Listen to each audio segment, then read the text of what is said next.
reconcile with our traditions, and it's important. And even if we live abroad, and even if we've been away from Africa for many years or centuries sometimes, it's important to still have a ground ourselves into our African tradition and culture. If you guys want to know what I do when I'm not running around in planes and going to different countries to talk about Africa and all the good things about the movement of Renaissance of Africa, I watch Black Eyes TV 7 to get information and be entertained. So please do the same.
No doubt. And again, look, this is for you, but I will let you know. Yes, people. What's good? Before they would never ever serve you. We can.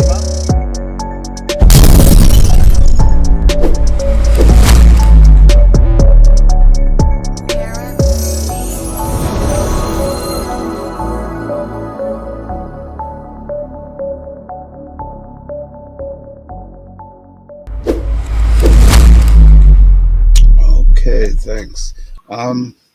Right, and quickly we go to Elder Pepperkai. Well, it's just, I'm thinking such a question that was really designed for our speakers in America because of the controversy that I was following during the election. So I think it's best if I go on to the next question, which will then bring in a lot more points. The next question is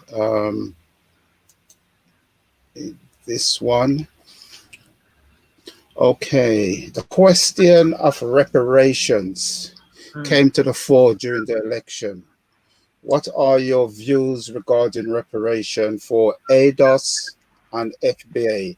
And I like especially to speak to those terms for us, ADOS and FBA, because when it comes to reparation, I know they're very much keyed in.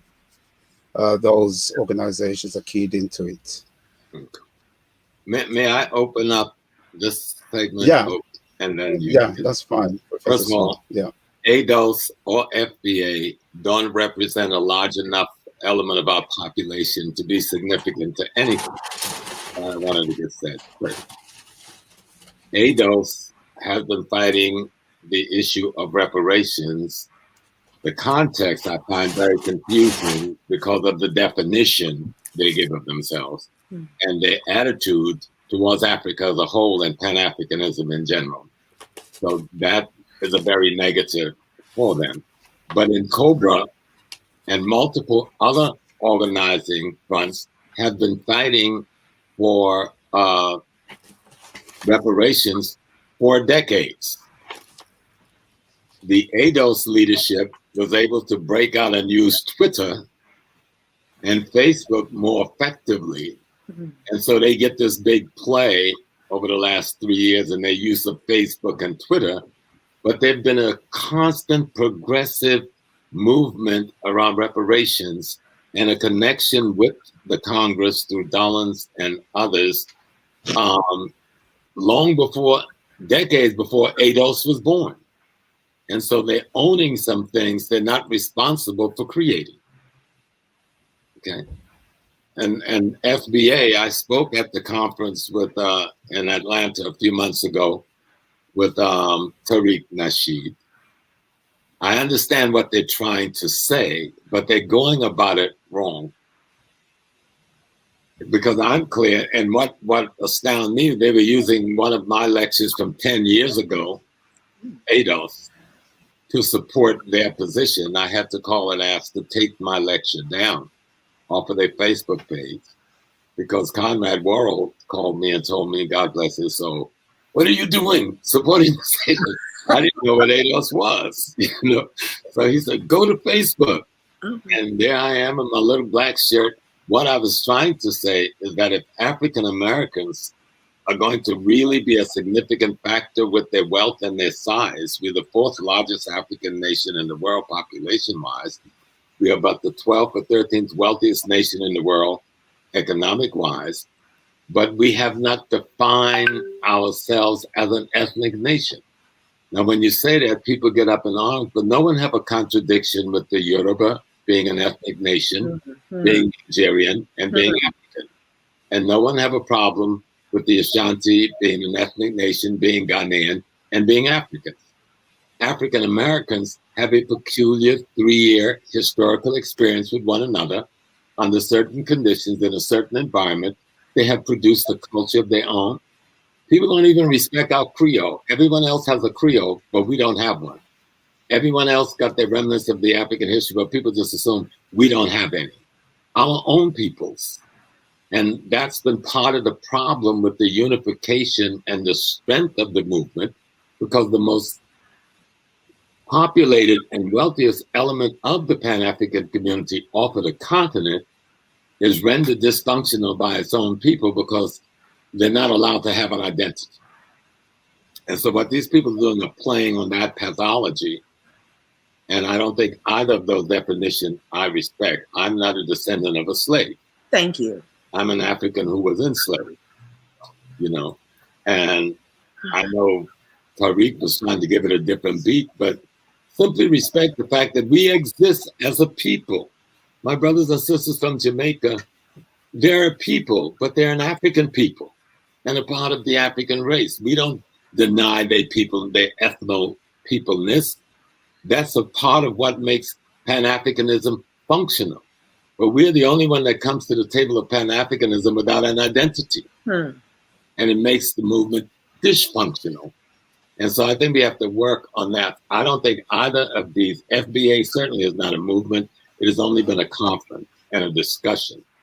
ADOS have tried to form a movement, but I think once they had the conference last year and laid it out, the people who was intrigued by it realized this is a division. This is dividing Pan-Africanism.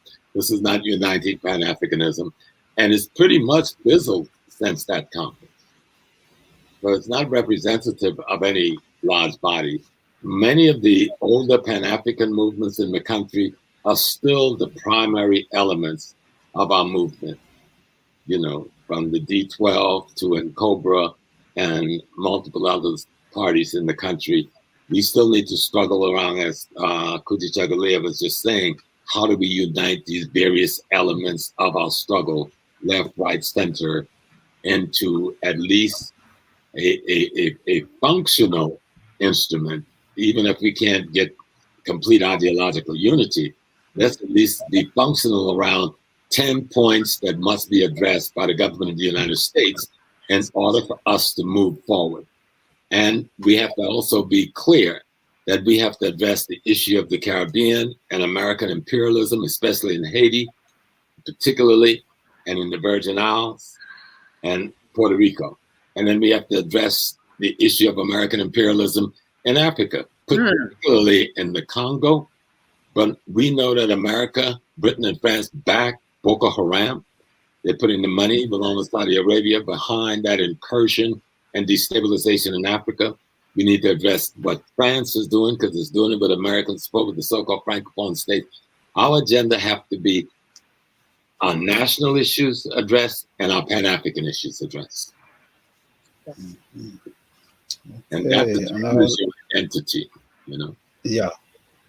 Okay, I'd like to refer now to Dr. Obati Shaka. Same question. Yeah, I want to start with an overall comment here.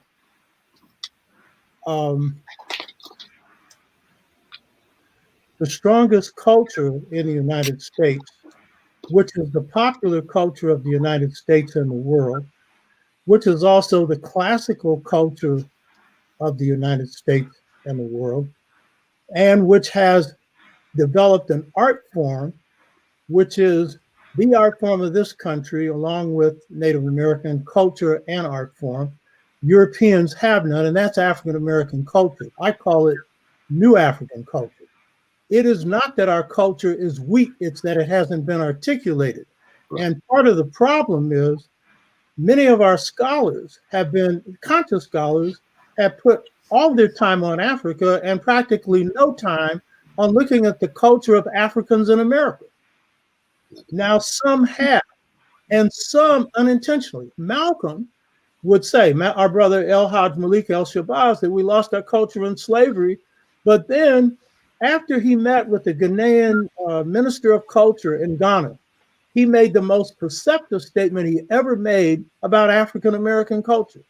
And he said that he foresaw a time where the African in America would do what our creative artists have done and go inside their soul and create a new economic system, a new political system, a new social system. And then he said, provided that we have a sense of power. The fact is, we've been doing that all along. Our scholars have not articulated what we're doing, because here's the fact. African and African American culture is a lived culture. It is not an abstract intellectual culture. And we too often intellectualize culture the same way white people do. And so as a result, we don't run around saying that, for example, our view of spirituality is some abstract thing. In fact, we don't even call it spirituality. We say you got religion. That means you got the spirit. Spirit is at the foundation of all African so-called religions. There's no word for religion in any African language and no word for spirituality. Those are intellectual concepts. The practice is what it is. And so why is it that blacks were such a force in this last election? The same reason that Garvey was such a force. The same reason that the Black Freedom Movement was such a force. Because when blacks get together, and no group gets together all the time, it is hard to get us together. Until recently, we got together 97%. Now it's 87%. It follows our marriage rate. 97% of blacks have married blacks from 1865 to 1968. And it is less than that now, but it is 87%, 93% sisters, 86% brothers. Understand? Marry black. Jews, 50% marry whites.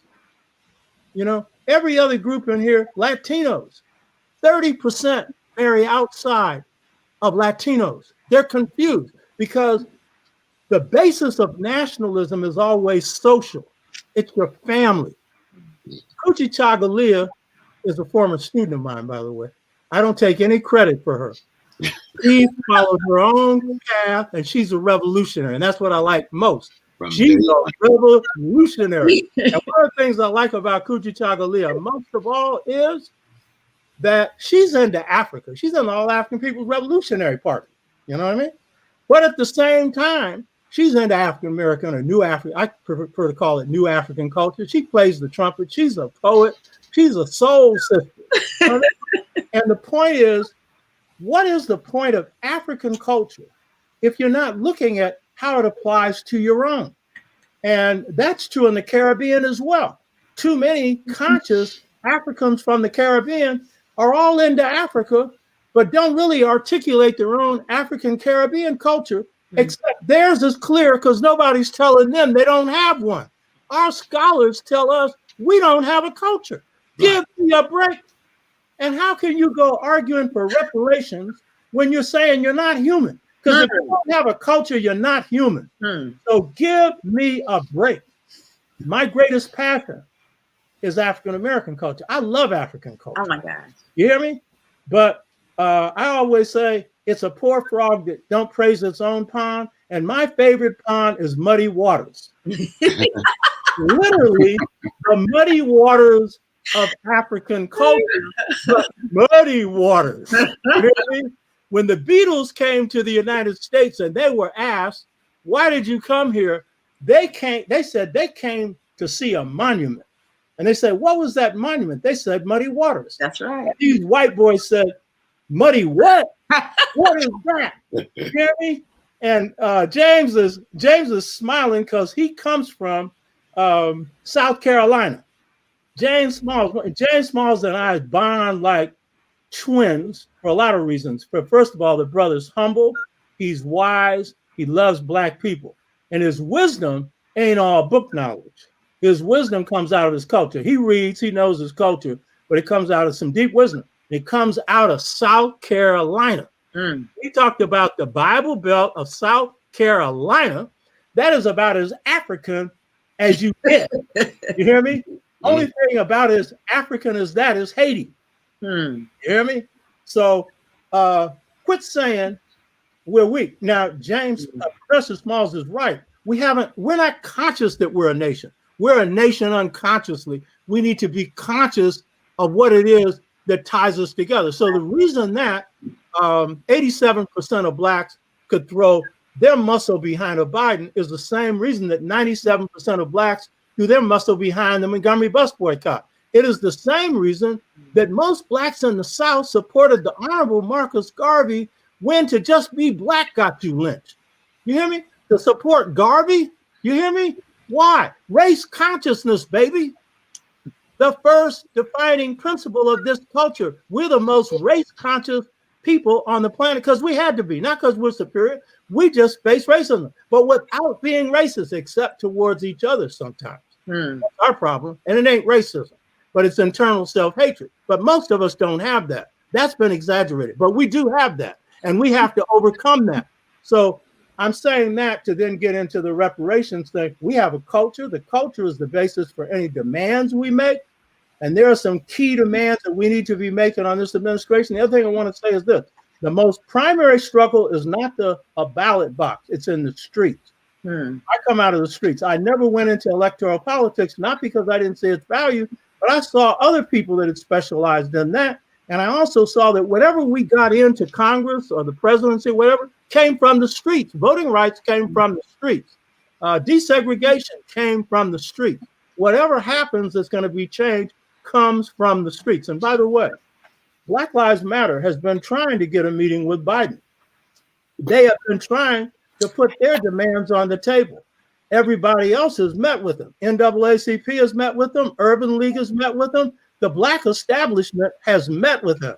The Black establishment is the control arm of Blacks in this country. A grassroots group that has put motion in the ocean has had the most difficulty in getting a meeting, but they have put their demands out there in a general way, and more need to be added. And one demand has been, the police, defund the police. Obama comes out and opposes that. And I know that a lot of Black people say to him. I said, shut up. Keep your mouth shut. Because he's arguing that this hurt Black elected officials. The fact is, who in political office has done anything about police violence against Black people? It's a constructive demand that take a big, huge part of the budget. In Oakland, 60% of the budget goes to the darn police who kill you. And they got the nerve to call me and other Black people asking us to give money to the police. And I feel like telling these, I can't say this on TV, what I really say, you know what I mean? I just hang the phone up. But the fact of the matter is, you are paying a lynching department who doesn't even live in your community, that'll shoot you before they talk to you, you know what I mean? So that's a demand. But the other demand they put forward, and I think other demands fall underneath this one. And I already anticipated this demand. I know some people in Black Lives Matter, but they didn't tell me. I knew where the thinking was going, because they pulled out of our best political pages of the 60s and earlier, and they have said that the defense budget needs to be cut. And all demands for any kind of change from this administration or any administration has got to have dollars to it. And where's most of the dollars? It's over $700 billion in the defense budget. That was a 2-year budget that Obama had to save the economy. He only saved the rich. So whatever we demand, where, if there's a question of where the money's coming from, that's part of where it comes from. One of the things we need is a demand is, and our economists or the political people need to analyze exactly what this is. What's the state of homelessness in America? How many people are homeless? A large number of Black and people of color and some whites, very few Asians from what I can see. But the point is, large number of people are homeless. Why? Number one, people are in poverty. Some people are homeless, have jobs, and they can't even afford to pay rent with the jobs. But the fact is, the government has gone out of low income housing. They say low and moderate, you should eliminate moderate. Low. I built King Garvey, which is a 230 unit cooperative housing unit when I was 25 years old out of HUD money. And then I put our people in there and we turned it into a cooperative. We let the government pay for it and then we took it over. The point is we need to be demanding that trillions of dollars go into low income housing. And that should be a part of a rebuild America plan, this infrastructure plan that they can probably get the Republicans to agree to. We could have a whole bunch of demands that go into that. Now just to briefly deal with ADOS.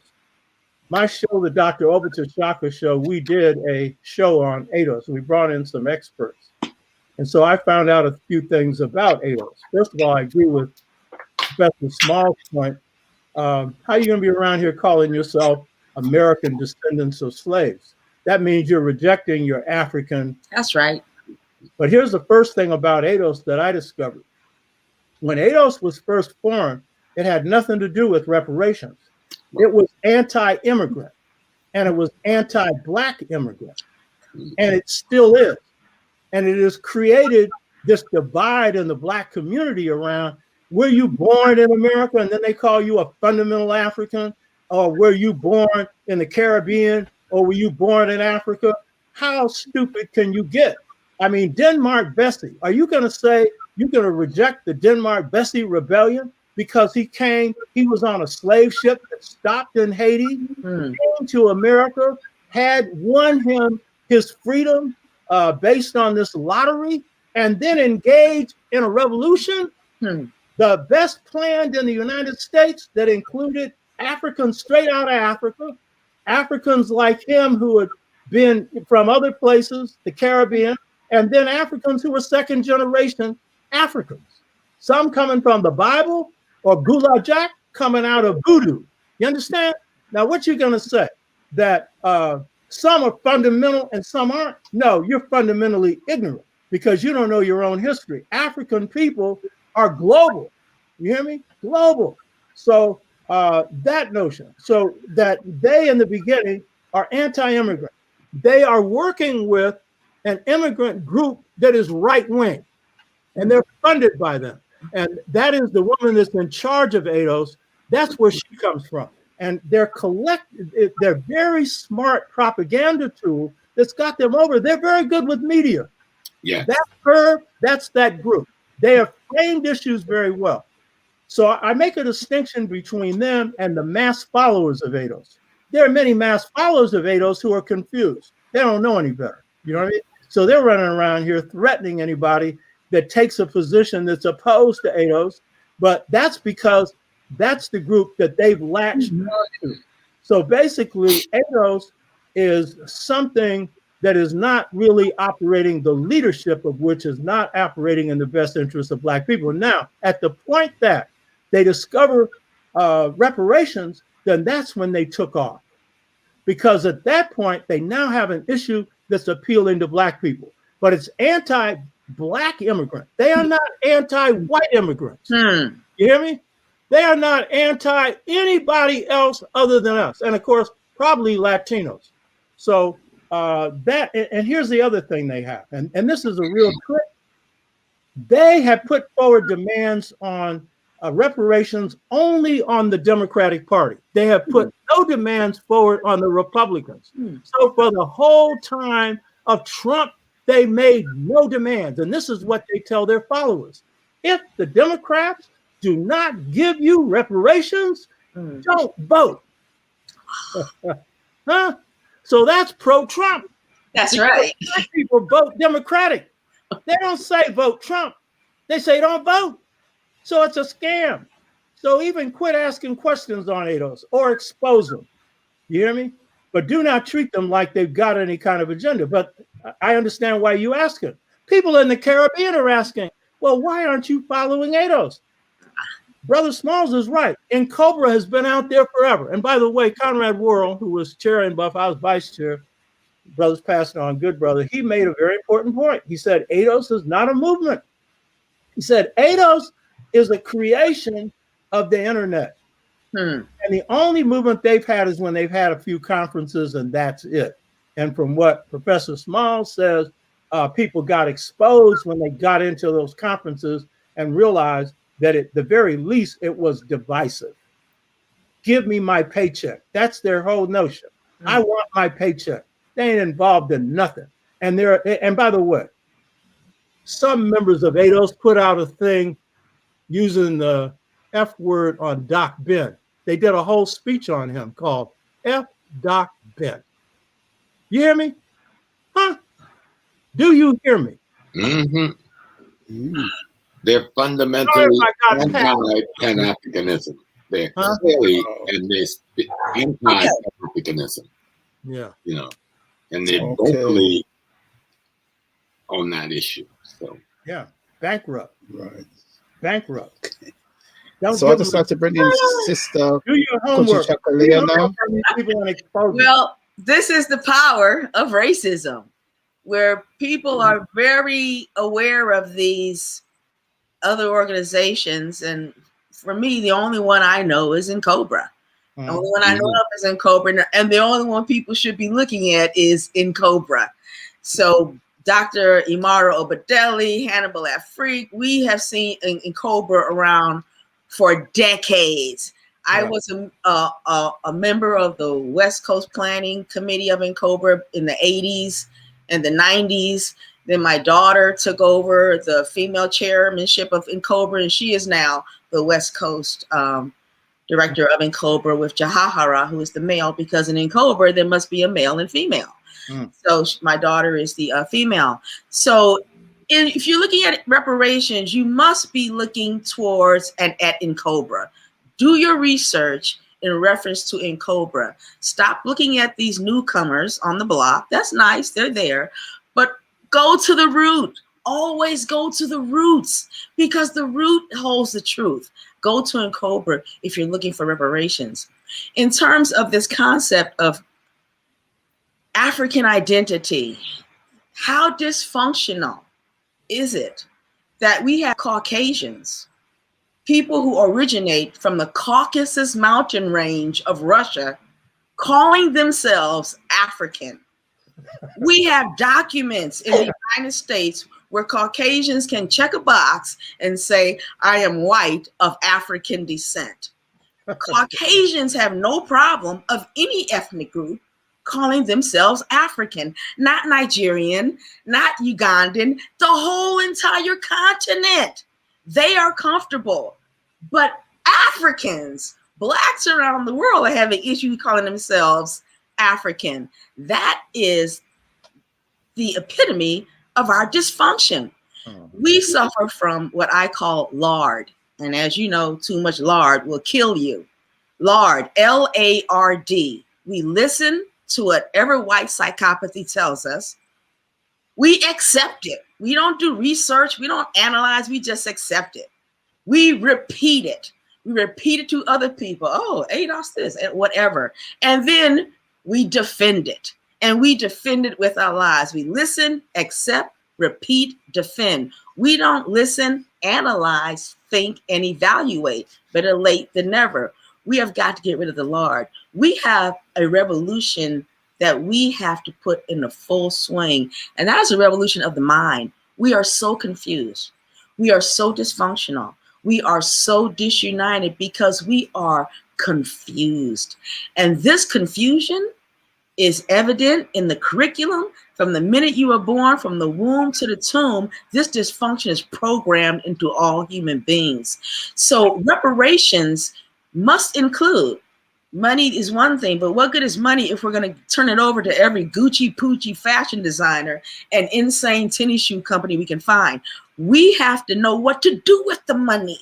If we get money and our minds are not revolutionized, what good is the money? And what good is money if we do not have land? We need to be talking about land, and we need to be talking about a revolutionized mind. Because once we have a revolutionized mind, you can give us 1 penny. That 1 penny, we're going to turn it into $1 billion for our people. Without a revolutionized mind, we can have $1 billion and we will squander it and be left with a penny, and not one of those dollars went to our people. We have got to start changing people's minds. And that is going to happen in dealing with the truth. The reality of the truth has never been told. Most Americans don't know American history, European history, African history. Most people have no concept of history. There is only one group of people on the planet, Black folks, Africans, Blacks, who can say they are indigenous to every continent except Antarctica. We are the only people indigenous to every continent except Antarctica. The human race evolved from us, through us, with us 3.5 million years ago. If anybody is African, it is us. So this dysfunction that has occurred from miseducation, we have got to attack that. That's why writing books, reading books is crucial. Please keep writing books. We have to keep reading books. We have to do reference, cross-reference. Children today don't even know how to cross-reference. They go straight to Google and they look up something. Well, Exactly. Look up the word black, Google it, and scroll to the bottom. 2021, what does it say? Black, criminal, ignorant, ugly, liable for punishment. 2021, Google the word dark, same thing. Google the word white, and we see the full circle of white psychopathy. We have got to change this miseducation. And the only way to do that is with the truth. People who have the truth need to be injecting it into every aspect of society. Economics, education, entertainment. And that's what I love about African Americans, the entertainment industry, especially the African American classical jazz musicians who were the revolutionary force of freedom in this country. That's a whole nother story. But we have got to inject truth, because the reason we are in so much dysfunction is that white psychopathy has put so many lies on the planet. And whatever is repeated is perfected. Whatever you repeat, you perfect. And we have all become perfectly dysfunctional with our lies. We've got to get the truth out. What good is anything if every child matriculates through school learning the same racist white psychopathy? At this moment, children are learning the same white psychopathy. We have got to kill that white psychopathy, and the only way to kill it is with the truth, the reality. The entire miseducation system has got to be changed. All the lies that it holds have to be eliminated so that people can grow up with the truth. And this may be ahead of the conversation, but the attempted coup d'etat we saw at the Capitol is based on these lies. This country was based on the lie of white psychopathy. Every Caucasian in this country has been programmed since 1495 to believe that they are supreme. Year after year, Caucasians are told this. The miseducation system promotes this. All others feel that they are minor, have minor status as minorities, and people act accordingly. And by the time you graduate from school, and especially if you've got a PhD, you have learned that you have mastered white psychopathy. So this goes beyond a dollar amount. We have got to start thinking of the reality that exists here. All the money in the world can disappear and there will still be civilizations and society. It existed before there was capitalism and before there was money. We are talking about how are people going to live and interact with each other in a society. And a lot of it is going to be based on how we think, how we analyze, how we critically analyze our thoughts and look at each other and work together. If we do not get the truth out, the truth about the myth of white supremacy, the truth out about the reality that only Africans are indigenous to Africa and Blacks are indigenous to the whole planet, then we are missing a big part of this discussion. Reparations is not a financial or monetary concept. Yes, money is something that people need. Capitalism is something that we have to eliminate, but economics is how societies are managed and controlled. Capitalism is not the only economy that there is. There was economies on this planet long before capitalism. We have to stop thinking that money is the end all be all. The mind, the spirit and the mind is the end all be all. And once we get that aligned and straightened out, everything else is going to be like the domino effect. We need to start looking at the dysfunction that we have accumulated from centuries of white psychopathy. We've got to focus on that. And any package of reparations that does not acknowledge land, talk about land, because you can't build a house, have food, grow anything unless you have land, and think about the dysfunction that comes from the miseducation of white psychopathy, that has got to be eliminated. There must be a land base that we look at, that we claim, that we control, not through neo-colonialism, but that we control. And if we're not looking at land, if we're not looking at our mentality, our psychology, if we're not looking at Cobra, we're looking in the wrong place. The reparations discussion must be centered on land. It must be centered on eliminating all the miseducation of white psychopathy, and it must be centered on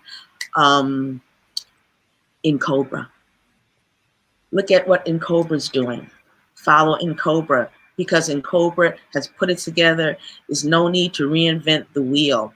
And follow the revolutionaries. The people that we get a lot of that we pay attention to are the people that this nation and, you know, America does not really want us to know about. So of course people know more about ADOS than they know about Baba Oba Tashaka or any of us, because we are not promoting that insanity. So the insanity is always promoted, and then people are now left to discuss the insanity. I forget the word Oba said, the craziness of the internet and all that. I love that word he said earlier. But we have got to start looking at people who we know have a history, a track record. We're talking about decades of doing the correct thing in terms of African people and humanity. And Cobra has that track record. There's no need to reinvent the wheel. Get on board with Cobra. Put land in that discussion. You have to grow food somewhere. It grows on land. Houses are built out of materials that grow on land. Land has got to be part of that discussion. And the elimination of white psychopathy and racist miseducation. Crucial point. Why do anything as an adult if every baby is learning the same dysfunction? Got to kill that miseducation. Okay, that's great. So finally, Elder Pepperkai, so what's your view on, say, reparation as a whole? I'll be very brief because my sister has really put it into perspective. First, on the question of ADOS, we can say dust to dust, ashes to ashes, and we finish with them. But on the question of reparation, my sister's got it to a T. Reparation is not about money. It's about self-repair. Repair everything we can think of to reinstitute ourselves as a people, or education institution, or political institution, or financial institution. Everything we can think of is about us reinstating our African self. So I don't have to add too much to what our sister have just said. Okay, that's great. So we can move on to the other point, and that is, let me just take it up there. Okay, the other point is, as we know, on the 6th of January, extraordinary event took place. So what's your overall view on the invasion of the Capitol, that's Washington, D.C., on the 6th of January. What do you think was really behind it, and what was really happening there? Let's start with Brother T. Shaka. Yeah, this is extremely important. Some have said that this is the only time that the Capitol has been invaded since the War of 1812, when the British burned down the White House. It's a historically important event, but I think what we need to understand is what's behind it, and we can make some projections on where it's going. As a number of people have said, including Sister Kujichagulia, is this country was founded on the false notion of white supremacy, though the reality of white violence, the reality that whites would genocide Native Americans, 90% of them, enslave Africans, and steal half of Mexico. Theft. And so that's the founding of this country. And as a result of that, whites have felt entitlement. They feel this is their place. They should own it totally. Everyone else should just submit to it. You're temporary visitors. And whenever we decide to lynch you, do whatever we want, whether it's physical, mental, psychological, we'll just do it. So here's the thing. Again, we underestimate our power. By the way, I've been a warrior now 61 years, never lost a battle. And I always say, don't enter a fight unless you can win it. And sometimes we've lost because we fought losing battles. But the smartest people in the 50s and 60s were in the South. They fought a battle, and it was against Southern-style apartheid. It was against the denial of the right to vote and the whole system of legal apartheid of segregation. That had been installed with the Hayes-Tilden Compromise. It had occurred earlier in a close election between Hayes and Tilden. The decision was that Hayes could be president as long as the federal troops were withdrawn, and then allow the South to go back to running things on their own. Now, the truth is the Klan had basically taken back most of those states. Only 3 states had any kind of federal intervention or military intervention in 1876. And only 17,000 federal troops were in the South during the whole period of Reconstruction, and it's 10 states that refused to follow the 14th Amendment that ends slavery. You understand? So blacks were left to fend for themselves, and you had black militias. But the Klan was riding high and strong. And it wasn't just the Klan, but a bunch of right-wing groups. They were murdering, slaughtering. Blacks fought back.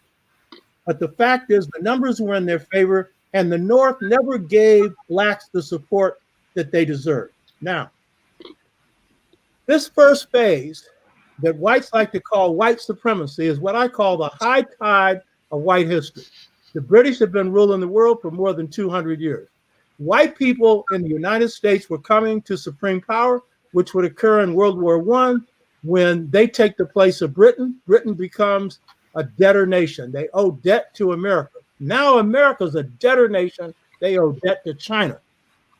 China's going to supplant America in less than 20 years as the global power. And once Africa gets its stuff together, it's Asia today, it's Africa tomorrow. You hear me? That's right. That's where that baby's going. And China better be careful in its rise with how it treats Africa, because it's doing some stuff right now that ain't too cool, including the president of China making fun of African history. That's that old arrogance that when you get to power, you start acting white.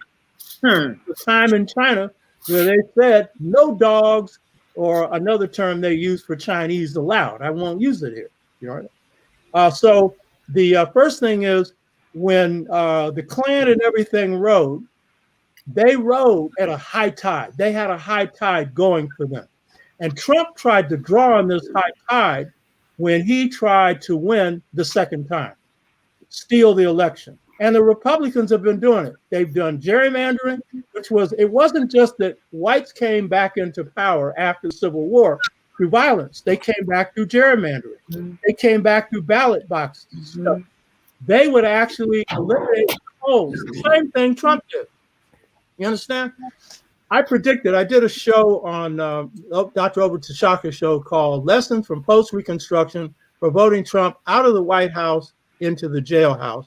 And I pretty well predicted how this thing would go. And I pointed out that all the trickery he's using now is not going to work. Why?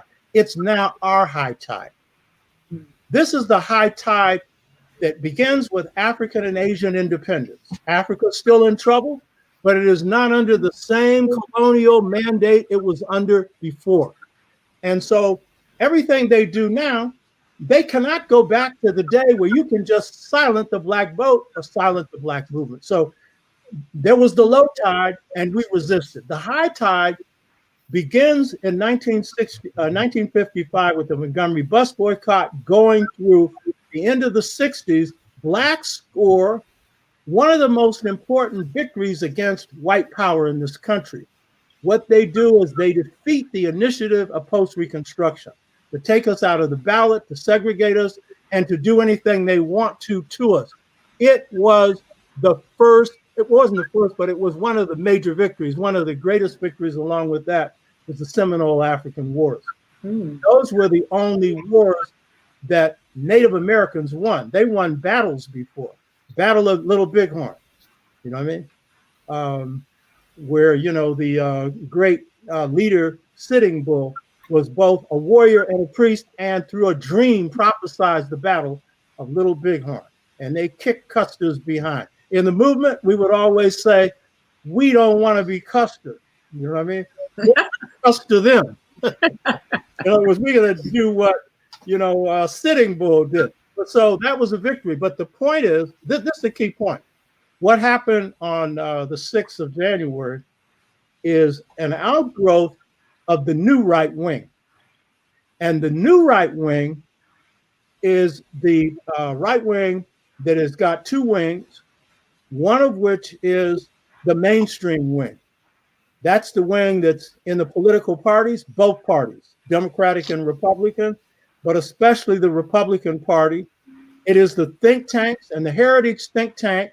Right now, I've done a thing on a show on this, analysis on my show, but the biggest think tank that's had an influence on the Trump administration has been the Heritage think tank.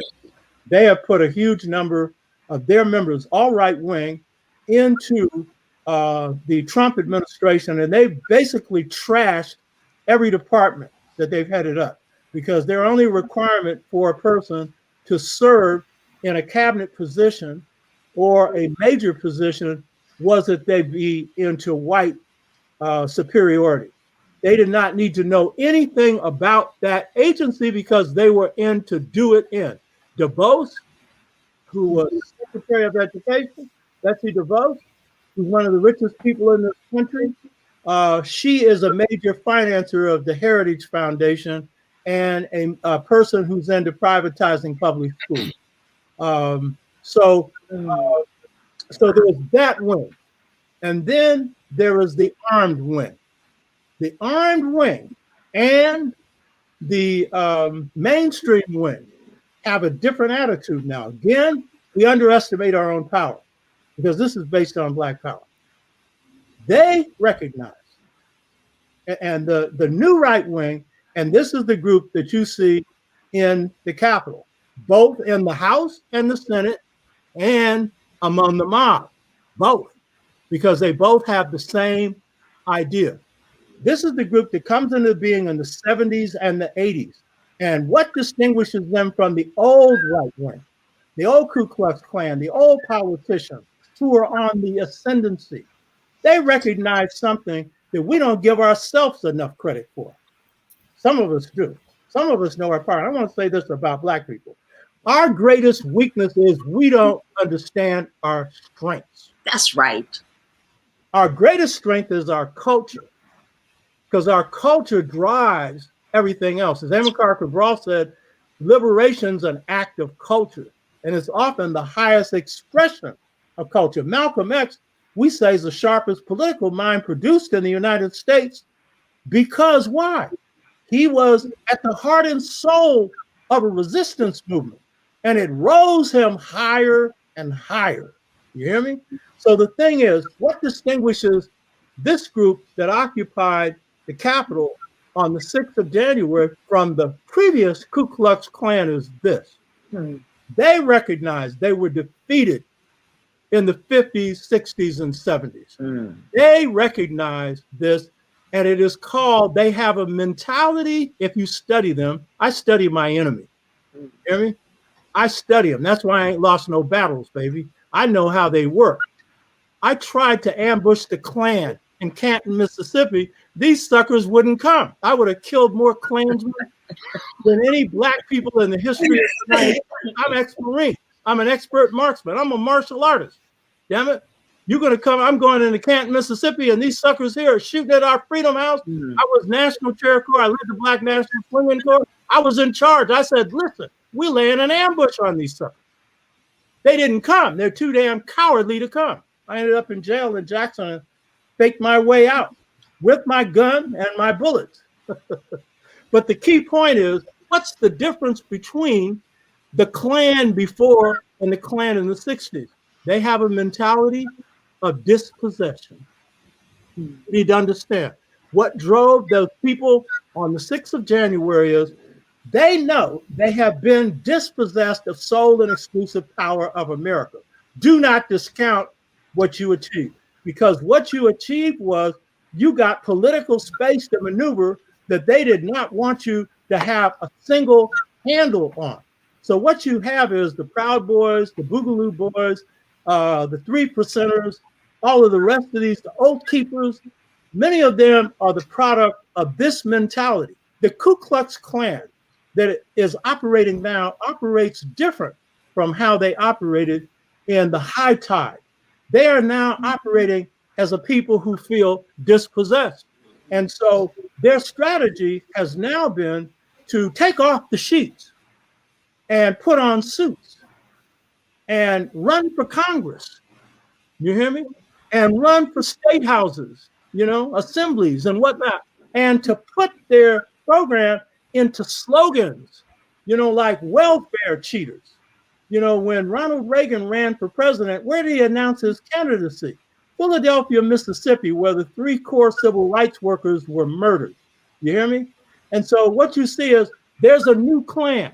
And so the people that gathered, who Trump gathered, Trump has become like the mouthpiece for these groups. Many of these groups, some of them are now disaffected with him because they didn't get a pardon, but many of them used him.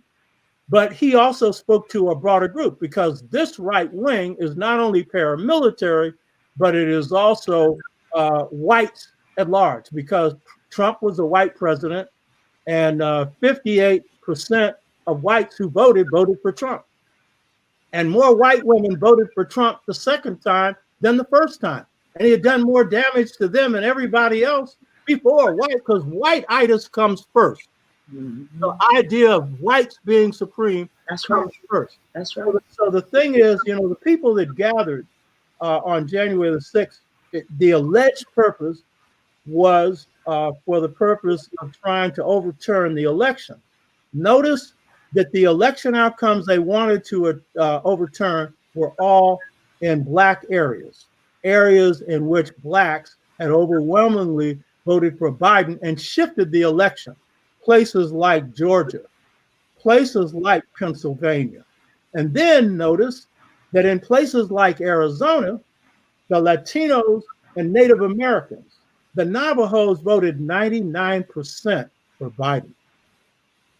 Native Americans got more sense than anybody else, 99%. And the Latinos had already got rid of Sheriff Arroyo, who had been parading Mexicans through Arizona, chained. And so there was networks of people of color. And by the way, the Latino vote was 20 million. The black vote was 19 million. And the Latino vote doubled from whatever it was before. It doubled, even though it went from 70% to 66% for Biden, because Trump was able to pull off a little bit of the Latino vote. There were many millions more, almost double what the Latino vote had done before. So The other reason that whites feel dispossessed is immigration. And the immigration reform of 1965, we didn't call for it, but it was the ethos of the Black freedom movement that put Johnson and other people in the position of not being able to defend in a world of color where Africa and Asia is rising, prohibiting immigration from Asia. And the reality is Asian and Latinos get in, especially Mexicans. We don't. And that should be the demand that we lay on this country also, is increase the immigration pool of Africans into this country. We up our own immigration into this country, you know, instead of being fooled by all this data they're coming up with is all the people who thrive are Black immigrants from the Caribbean or Africa. All immigrants thrive over their own ethnic group in the first generation. They all do, because they come in from countries that are poor and they see the opportunity. They'll work for less or they'll seize every opportunity. But second generation, they perform just like the others in their group. If they're from Africa, they become African American. They perform like us, and we still perform high. But so that's a key point. They know now Trump's election in 2016 coincided with the recognition that immigration was now going to sweep white people. And we now know by 2044, the majority of people in this country will be Black, brown, red, and yellow. White numerical control will be broken. And this is the key thing I want to make here. Again, don't underestimate your power. Of all these groups, which one has the greatest power when it comes to both political motion in the ocean and culture? It's the African American group. Proof of the pie is in the pudding. Proof of the pie is in the pudding that this culture of African Americans is the cultural, a popular choice of Asian youth, Latino youth, and of course, Blacks, and a sizable number of white youth. And guess who produces change in the country? It's the youth. Guess when there's a revolution, who makes the revolution? It's the youth. And so here's the key point about this demographic shift. We are the culture of popular choice, but we have a homogenous culture.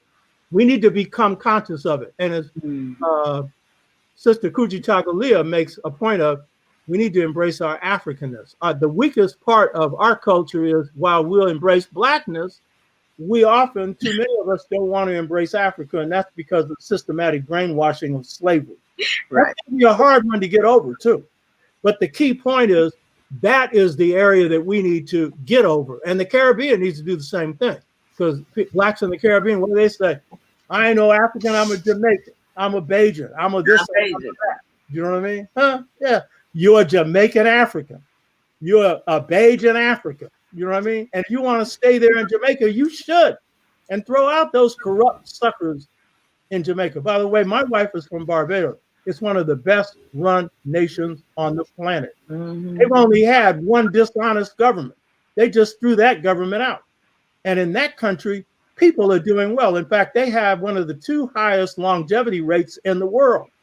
Highly educated people, a good medical system, but they have leaders that care about their people. So January the 6th, people came thinking that Trump had tried everything. He had gone to court to try and overturn this. Everybody knew it wouldn't work.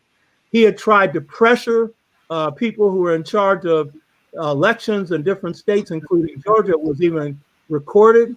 That didn't work. He had called for 10,000 National Guard to be brought in to Washington, D.C. Now, it's not clear that he was calling for it to do what you might think, but he did call for that.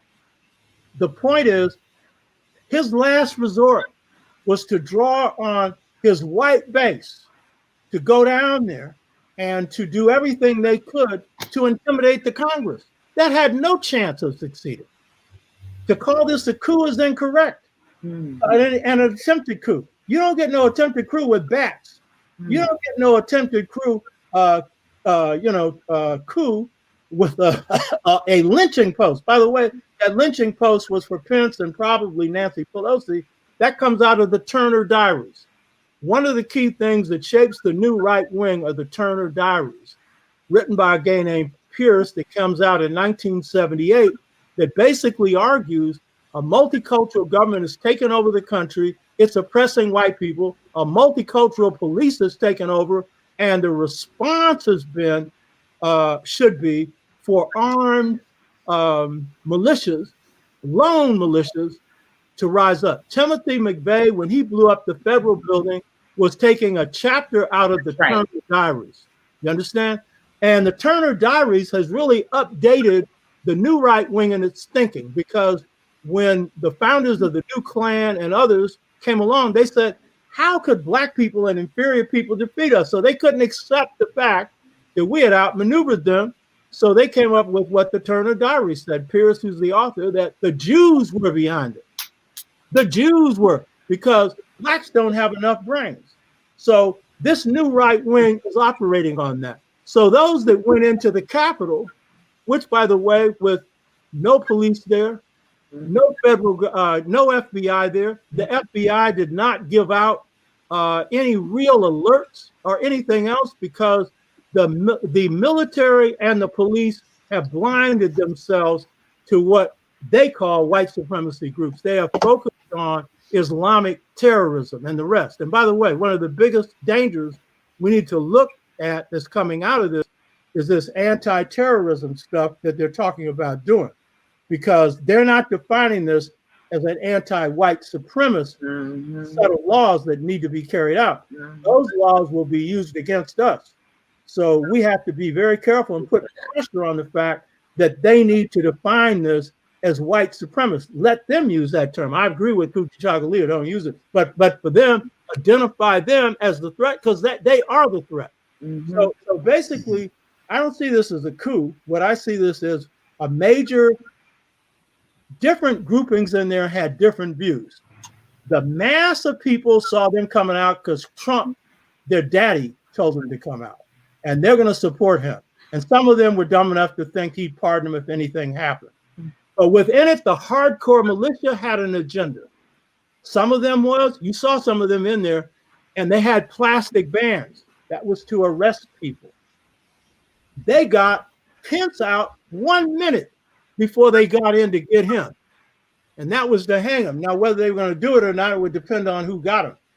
And by the way, the guy that was caught on camera with the plastic that you use for handcuffs, he's Air Force Academy graduate, military. So you had police in there, you had some military in there, you had firefighters in there, and a couple of Negroes in there. Yep. Not very many, 1 or 2 or 3. Because that was a white gathering. White women and men, mostly men. And it was working class white men as well as others. You could clearly see working class. The other thing I want to say about this is you better understand something else. This isn't just about racism. This is also about the ruling class.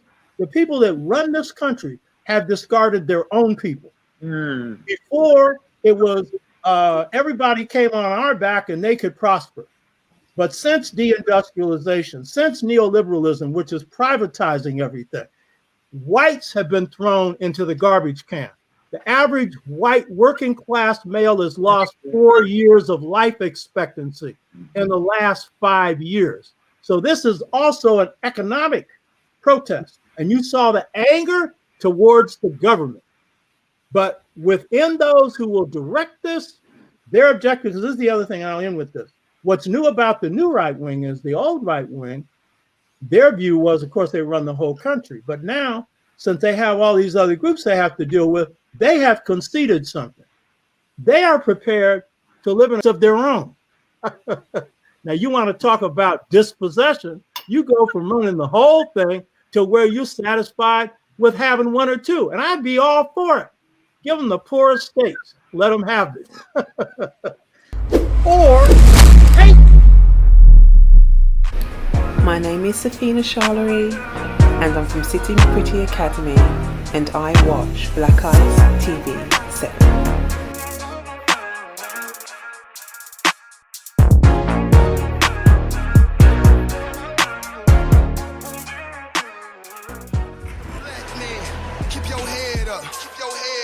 All the shit we been I know you fed up. This constant type of pressure, you ain't led up. This country should be happy we ain't teared up. Nobody love us, let us not pretend. No. Let us gain our independence and let us not depend. They'll never stop us now, they couldn't stop us then. This country lucky that we only want equality and not revenge. We need to invest in each other, how much you got to spend? If I needed your help, my brother, how much you got to lend? You got a black business, I support you. I'ma buy black, the block I want us to buy back. I'm trying to buy that, trying not to get shot at in Babylon with a cop at. I need to see an all black Amazon I can shop at. Stop that, cause a black man is king, black man is God. Any black celebrity quiet, that man a fraud. Cause they wanna leave us with no blessings. I seen blacks get beat peacefully protesting, leaving the street bleeding with no weapons, or get COVID treated with no testing. I'm squeezing with no questions. Keep your head up, your head up. All the shit we been through, I know you fed up.